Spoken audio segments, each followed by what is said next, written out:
mandritra ny roa andro atao eto Anosy atrikasa karakarain'ny akaty Madagasikara miaraka amin'ny fédération internationale ny akaty, izany hoe ny fikambanana mairanay zany miaraka amin'ny mpamatsy vola agence française de développement ka mikasika zavatra anankiroa izy io. Voalohany aloha le roa andro atelier dia eo amin'ny famolavolana borikely hozaraina amin'ireo izay mpiara-miombonantoka rehetrarehetra izay miasa eo nivon'ny fitsarana sy ny fiarovana, ary mikasika indrindra ny zoan'ireo olona voatazona any am-ponja. Izany hoe tsy voatery hoe efa voatsara na tsy voatsara, fa rehefa olona izay privé de liberté voatazona any am-ponja zany dia manana ny zoany. Ohatra amin'izany zao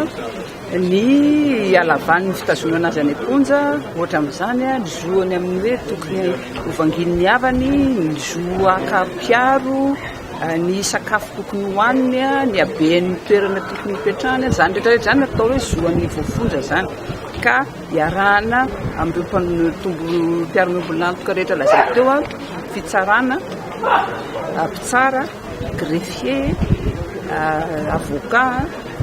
magistrat ary société civile ohatrany hoe handicap international, CICR miaraka aminay dia zay zany miaraka mitady vahaolana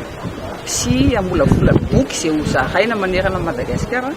amin'ny fomba fiarovana ny zoan'ireo olona voafonja reny zany. Ary izy io dia zavatra vaovao ihany eto, ary mahafinaritra ny fanomezan-tanana amin'ny mpiara-miombonantoka rehetra satria ny asa any amin'ny fonja matetika dia verin'ny olona fa